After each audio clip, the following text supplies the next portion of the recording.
everyone, welcome to House of Huey. We just wanted to tell you about one of the favorite things we have purchased over the last, maybe a year or so.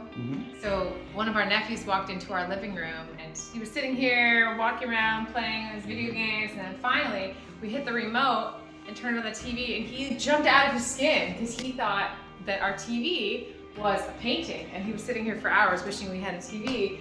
And that is actually our favorite thing about it, is that people walk into our house and they don't even know we have a TV on the wall. So today we are going to talk about Samsung's The Frame TV and tell you, is it worth it?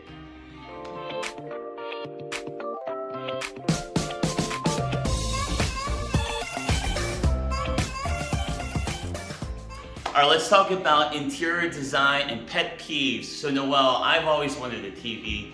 If you're like me, I love watching the game. It's a marriage conflict. It goes deeper than that. You're being so much like your father. Do not compare me to my father. I didn't compare you. So I like having a TV on. I'm used to having a TV on all the time. And he wants it like front and center of our main living space, and that is really hard for me. I get distracted by the noise and having it on all the time. I don't want it all the time. This doesn't really solve that problem, but it does take away this giant black box in the middle of our living space, which I also prefer. This is a good compromise for us.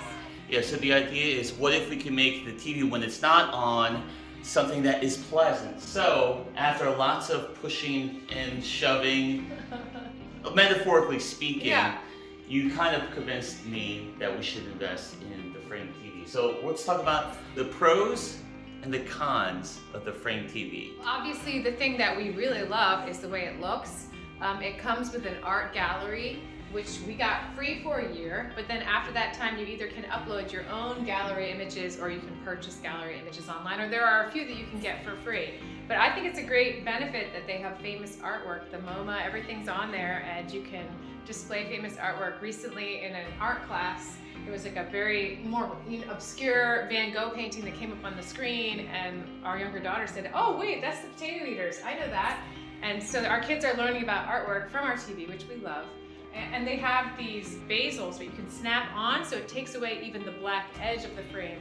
All sorts of different customized magnetic snap-on pieces that make it even more like a piece of artwork that's framed on your wall. And that's really going to help that white bezel tie-in. So what we did, our recommendation is, if you can, to integrate that TV into your space and make it as art-like as possible. So what Noelle did was she put some of our kids' drawings, our kids' paintings, surrounding it to really give the impression that here's an impressionist on a wall. And I think that depending on the way that your house is and the way that you've decorated, I had thought about doing a bigger, heavier kind of frame edge to it. But I love to DIY, but the DIY would not necessarily pick up the remote controls. The nice thing about this magnetic bezel that comes with it is it doesn't interfere with the function of your TV at all. And I like how thin it is as well, because the TV itself is only an inch thick. So it really hangs on your wall, and they have a mounting system that mounts very close to the wall, so that it really does feel tight to the wall like a piece of artwork, which I didn't think I could accomplish with like a DIY TV. Another thing I could not manufacture with my own DIY skills is that it has a motion sensor. So anytime someone's in the room, it will automatically display artwork, whatever you have it set to, and when you leave after, I think, 30 minutes or whatever you set it to, it will turn off, but you never actually see the dark screen, because when you're in the room, it's already turning on because it knows you're in the room. So. And just by pressing the power button, it defaults to your artwork screen. But if you want to turn the TV on, just press the home button, and there you go. You've got all your smart TV options. Watching the Eagles play the 49ers. Let's go. Some of the nice other options that it has with the artwork setting, it also has different mats that you can set under the artwork to mat the edge of it. I myself don't prefer the mats. I think they look slightly digitized. There are a number of different mats to choose from, and you can select the color and the style. What I really like actually is you can make it brighter or darker based on your preferences. Makes it so I can really change it so that it feels natural in the space and not too bright like a digitized surface. So again, just here's some of the options for your images, artwork that come preloaded, and that's an example of the matte feature. Here's some great YouTube 4K resolution videos to just give you an idea of how pristine the images are.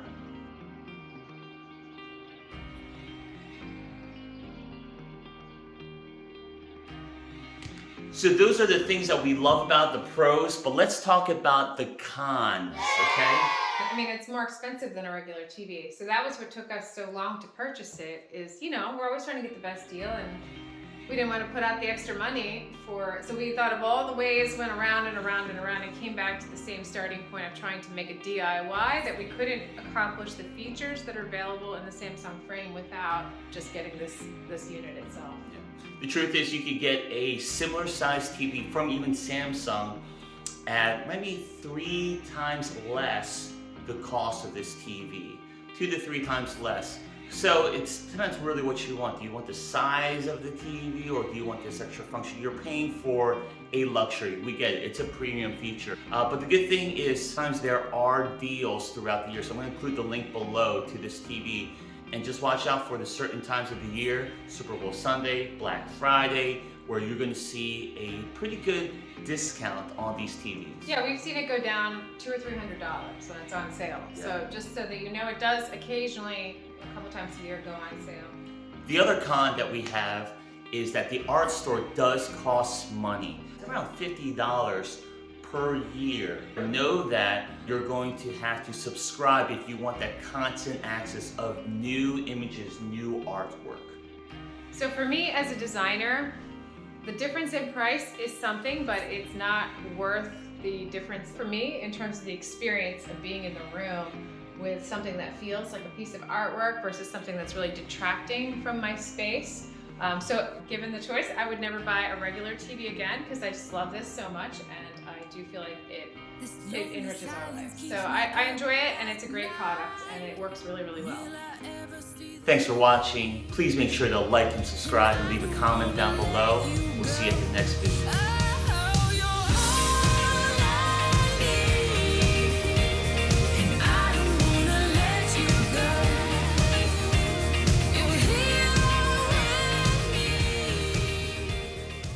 Thanks for watching. Oh, sorry. Okay, sorry, I thought we were done. Thanks for watching. We recently went to Paris and saw the Mona Lisa at the Louvre.